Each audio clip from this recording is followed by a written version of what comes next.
10몇 년 전에도 제가 뭐 20년 전에도 글 쓸 때 인터넷 글 쓸 때 항상 제가 실명과 전화번호를 공개를 해요. 공개를 하면서 왜 저와 생각이 다른 사람들을 듣고 싶으니까. 그러다 보면 그들과 대화할 기회가 많았어요. 대화를 하다 보면 물론 이제 그들도 이제 이게 진짜 전화번호 맞나 싶어가지고 전화를 하면서 얘기하다 보니까 자기네들도 이제 저를 설득할 목적으로 전화를 했는데 그렇죠. 일단 먼저 들어주죠. 그들이 뭘 주장하는지 내가 알아야지 얘기해 줄 거 아닙니까? 일단 들어줘요. 들어준 다음에 이제 내가 하나하나씩을 내가 짚어줘요. 짚어주면서 그래 당신들이 생각하는 것이 진실이라면 당연히 하나가 되겠지. 나도 진실을 추구하니까 거짓의 편에 서지 않으니까 그러니까 우리 편하게 대화해보자. 그 오죽하면 세월호 관련해가지고 세월호가 그때 침몰했을 때 현장에 가서 세월호 현장에 가가지고 몇 박 며칠을 거기다 자원봉사하면서 헌신했던 그 사람하고 직접 만나가지고 대화까지 한 적도 있어요. 대화가 됐다고요? 대화가 됐죠. 이 친구는 자기가 몸으로 뛰었잖아. 몸을 직접 헌신을 했잖아. 그렇죠. 그러면서 이제 그 세월호 정부 그때 당시 정부를 막 비판하면서 그런 입장이었지만 그래도 이 친구는 진실했단 말이에요. 나름대로 현장에서 직접 뛰면서 그 유가족들을 위로도 하고 어떻게든 그 구출할 방법도 구상하고 이거 페이스북에서 알게 된 친구인데 이 친구 나도 이제 당당하게 저도 왜냐면 저는 세월호 관련해가지고 유가족도 내가 직접 만났단 말이에요. 광화문 광장에 찾아가가지고 직접 만나서 대화하고 대안도 제시하고 저도 진정성을 보였고 이 친구도 나름대로 했던 거예요. 그렇죠. 내가 만나자. 네가 날 만나는 거에 들을 게 뭐가 있냐. 자기도 기꺼이 만나자요. 자기도. 그렇죠, 그렇죠. 자기도 자신감이 있는 거죠. 그렇죠, 네? 그렇죠. 지금 진보진영, 좌파진영 이런 사람들이 나는 거짓이야. 난 거짓을 주장하고 거짓의 편에 서고 있어. 아닙니다. 그렇죠. 그들은요 자기가 갖고 있는 게 진실이고 이게 정인 줄 알아요. 근데 저는 그런 사람들하고 대화해봐가지고 네. 됐습니다. 이런 얘기를 많이 들어봤지 이렇게 얘기가 됐다. 저는 그런 경우는 좀 못 해봤거든요. 그래서 이제 그게 이제 제대로 돼 있는 친구들, 그러니까 진보정에 제대로 돼 있는 친구들이 있고 어설프게 세뇌되어 있는 친구들이 사실은 많죠. 태반이죠. 그러니까 그놈들의 전략이 뭐냐면은 거짓으로 막 야 이게 진실이야, 이게 정의야 이렇게 막 심어놔요. 오죽하면 제가 지난번에 뭐 집회 동안에 내가 음악 틀고 했지만. 저놈들은 대한민국은 태어나지 말았어야 할 나라다. 그러면서 북한의 국가 정통성을 인정하고 남한의 정통성을 부정하는 자들이에요. 그놈들이 그거 북한 김일성을 찬양하는 그 곡을 만들었던 그놈이 대한민국 헌법 제1조 노래를 가사를 갖고 노래를 부른 거예요. 대한민국은 민주공화국이다. 들어봤죠? 그들이 하는 노래. 대한민국은 민주공화국이다. 대한민국의 모든 권력은 국민으로부터 나온다. 이게 헌법 제1조와 2조의 내용인데 그걸 노래 가사로 막 만들어가지고 아이들한테 막 해. 그 아이들도 대한민국 헌법 1조니까 누가 그걸 부정합니까? 막 부르는 거예요. 그러면서 속을 세뇌는 이제 대한민국 태어나지 말았을 날 이게 완전 상반되잖아요. 그러면서 얘네들이 이제 심어주는 게 있어요. 야, 니네들하고 생각 다른 사람들 대화하지 마. 걔네 꼴통들이야. 그렇죠. 대화해봐 대화가 안 돼. 그거 하면은 괜히 시간만 아까워. 그들과 대화하지 마라고. 철저하게 교육을 시켜요. 대화를 차단시킨다고. 거기에만 빠져있는 사람들, 어설픈 애들은 그냥 그런 줄 알고 하다가 몇 번 대화하다가 에이씨 꼴통하면서 대화하고 빠져나오고. 그렇게 교육을 받았으니까. 그런데 아까 제가 말씀드린 것처럼 사람의 양심이라는 게 있잖아요. 그렇죠. 양심이라는 건 선한 마음이에요. 네? 양심이라는 건 선한 마음이에요. 그게 병들게 되면 이제 온갖 되겠지만 우리가 한 가지 예를 보자고요.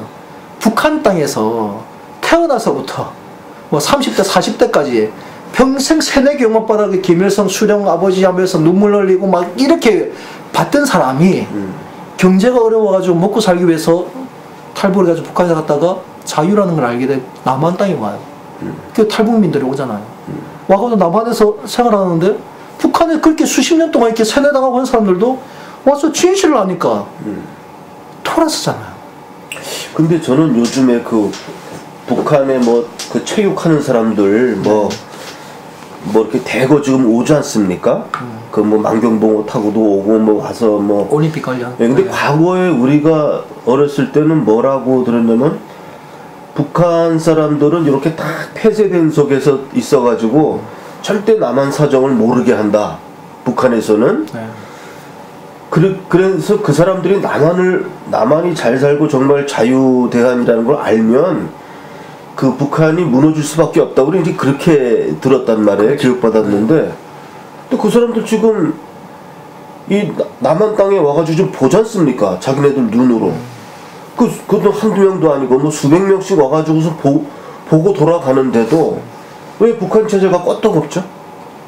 그걸 그 사람들이 보고 야 우리가 속았구나. 거기에 제가 답변 드릴게요. 네. 제가 답변 드릴 수가 있어요. 네. 이게 뭐냐면은 우리 남한 국민들 책임이에요. 저는 개인적으로 기독교인이기도 한데 네? 진짜 하나님이 그 신이 진짜 뭐 안 믿지 않는 사람들도 있겠지만 어쨌든 저는 믿으니까 제가 얘기하겠습니다.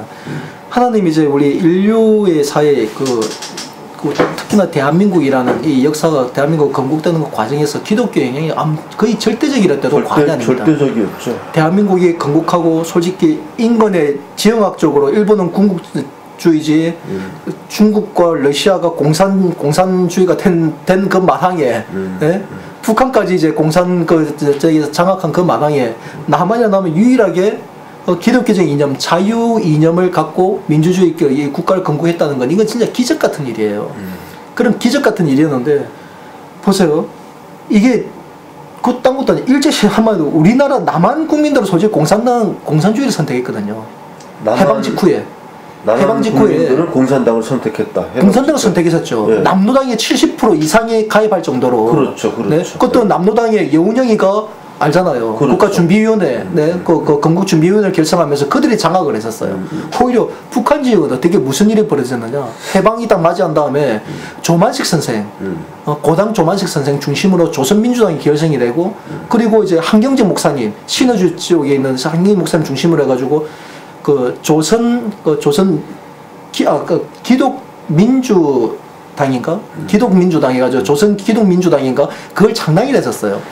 북한 지역에서는 오히려 자유진영과 민족진영에서 자유국가 건국을 위해서 건국준비위원회를 결성했던 거예요. 남북이 뒤바뀌었다니까요. 그렇죠. 그 과정에서 많은 핍박을 그들 결국은 못 이겨서 이제 남한을 대거 내려오면서 오던 그 남한 국민들은 공산주의 실상을 모르고 있어. 그렇죠. 그래서 그들은 계몽을 했어요.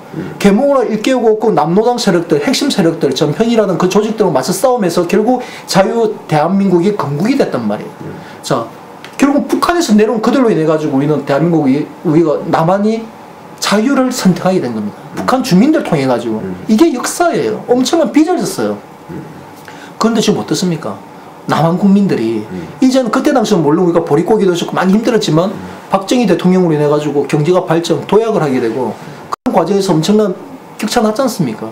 자, 그러면 남한 국민이 지금 해야 될 일이 뭐예요? 북한 동포들, 북한 주민들 때문에 우리 남한 국민들 지금 자유를 지금 만끽하고 있고 자유를 지금 번영된 쪽으로 누리고 있는데 아직까지 북한은 자유를 선택하고자 했던 북한 주민들은 김일성의 그 야육과 그 소련과 그 중국에 의해 가지고 공산당의 그 핍박 그 억압을 지금도 받아오고 있는데 우리는 외면하고 있냐? 갚기는커녕 젊은 사람들 그러잖아요. 젊은 사람들뿐만이 아니라 기성세대도 마찬가지예요. 통일 나하고 상관이 있어? 외면한단 말이에요. 외면하죠. 이게 심각한 문제예요. 그게 주 원인이죠. 가장 그 주된 원인이 북한이 지금 변화가 안 되고 있는 이유가 가장 주된 원인이 바로 여기에 있습니다. 맞습니다. 지금 TV 보세요. 네. TV 보면 곳곳에서 그 광고 나오는 게 뭐 이디오피아나 그 해외 그 지구 반대편에 이제 네. 기아에 허덕이고 이런 사람들을 그렇죠. 위해서 우리가 3만 원씩 월 도와주셔야 됩니다. 하잖아요. 네, 그런 걸 하죠. 전혀 관계도 없는 그들에게도 왜 인류애적인 마음으로 어떻게든 도와가지고 하고 있는데 북한 동포가 남의 나라입니까? 남의 국민이에요? 북한 주민들과 지금 우리가 막 대화하면 대화가 되잖아요. 그렇죠. 네? 사투리가 좀 있었다 해도 대화가 되잖아요. 같은 민족이에요. 그렇죠. 그런데 북한 주민들이 굶주려 죽어가는 것을 어떻게 외면할 수 있습니까? 남한 국민들이. 저는 이것만큼은 진보적 정치적 이념으로 이거는 접근할 문제가 아니라고 봐요. 북한 주민들이 굶주려 죽어가는 그 아사에서 죽어가는 거 있잖아요. 그 이미 과거에 뭐 김정일 시대에 뭐 수백만이 뭐 죽고 뭐 그렇게 했다지만은 물론 그도 우리는 책임을 떠넘기죠. 야, 니네 체제를 잘못 선택해서 그래. 김일성 3대 부자 체제 때문에 그래. 하지만 그걸로 끝날 문제인가요? 지금 남한 국민들은 솔직히 먹고 살게 남아 돌아가지고 그러니까 제가 우리나라 국민에 대해서 제가 이해가 안 가는 게 뭐냐 하면 지금 말씀하시는 대로 그런 부분들도 그런 부분들도 이제 참 그래요. 저는 이제 아까 일단 뭐 결론 좀 말씀드리면 그거예요. 그 북한이 왜 그 변화되지 않느냐. 남한에서 이거 보고 올라가는데도 그렇죠. 변화하려고 많은 노력을 했죠. 많은 국민들이 북한에 있는 주민들이 오직하면은 우리가 이미 많이 들어서 알고 있잖아요. 구테타도 몇 번 일어날 뻔했다고. 네? 그들도 사람이에요. 그렇죠. 그들도 결혼을 하고 자식을 놓고 부모가 자식을 아끼는 그 마음들 탈북하신 분들 이제 TV에 나오고 얘기하는 거 보면 느끼잖아요. 그렇죠. 그들도 인간이기 때문에 그 가족애가 있고 사랑이라는 게 있어요. 어떻게 그런데 살 수가 있습니까? 역사의 유래로, 인류 역사의 유래로 그런 이제 포갑적인 정권은 절대 오래 못 가요. 내부에서 반란이 일어나든 그 국민들 봉기해가지고 무너지게 돼 있단 말이에요. 그렇죠. 그런데도 무너지지 못한 거는 기댈 데가 없는 거예요. 그들이. 쉽게 말하면 남한 국민은 같은 민족인데 맞아요. 남한 국민들이 북한 동포들이 일어나가지고 그게 포갑적인 김일성, 김정은 그 3대 체제에서 한거해가지고 일어난다면은 언제든지 남한 국민들은 이제 북한 주민들을 위해서 투자하고 그들을 위해서 할 수 있는 준비를 딱 갖추고 있다. 통일에 대한 준비를 갖추고 있다면은 북한 지금 당장이라도 무너집니다. 저는 확신해요. 왜? 아까 말했잖아요. 역사를 말씀드렸잖아요. 북한 지역이 원래 자유국가를 건국하기 위해서 많은 이들이 있었어요. 저도 그 말씀에 동감하는 게 지금 지금 아까 말씀드린 대로 북한 체제가 북한 사람들이 여기서 보고 가서 봉기를 일으키려도 어디 믿고 의지할 데가 없다. 남한 사람들이 이렇게 무관심하고. 그러니까 저도 그건 동감해요. 그러니까 남한 사람들이 그래 너희들 조금만 이렇게 하면 우리가 그 벽을 다 깨주겠다는 자세만 돼 있으면은 그냥 그대로 무너질 거라고 그래서 생각을 해요. 그렇게 생각해요. 박근혜 대통령께서 그렇게 이제 갑자기 탄핵 정국으로 해가지고 무너졌던 게 마지막에 박근혜 대통령이 그 발언까지 했어요. 사실은 이게 정말 이게 중요한 발언들이었거든. 북한에 관련해가지고. 북한에다가 박근혜 대통령이 과연 역대 어느 대통령도 사실 선뜻 선언하지 못했던. 그렇죠. 북한 주민들 이탈해서 남한으로 오십시오. 그렇죠. 우리가 이번에 맞이할 준비가 돼 있습니다. 쉽게 말하면 이게 박근혜 대통령의 통일은 대박이라고 얘기했잖아요. 그렇죠. 그래서 통일을 준비해야 된다 얘기했잖아요. 그렇죠. 저도 그러죠. 준비된 통일은 정말 대박이에요. 하지만 준비되지 않은 통일은 이거는 망국이에요, 망국. 네? 박근혜 대통령 사실 대한민국의 그 체질, 우리의 민족사적인 체질 근본을 이거 바로 틀려고 했어요. 바로 잡으려고 했어요. 그렇죠. 그러니까 저놈들은 이제 위기의식을 느낀 거예요. 심각한 위기의식을 느꼈죠. 그냥 가만히 내버려두면 임기가 어차피 좀 있으면 물러나게 되는데 그걸 못 참았던 이유가 바로 그것 때문인 거예요.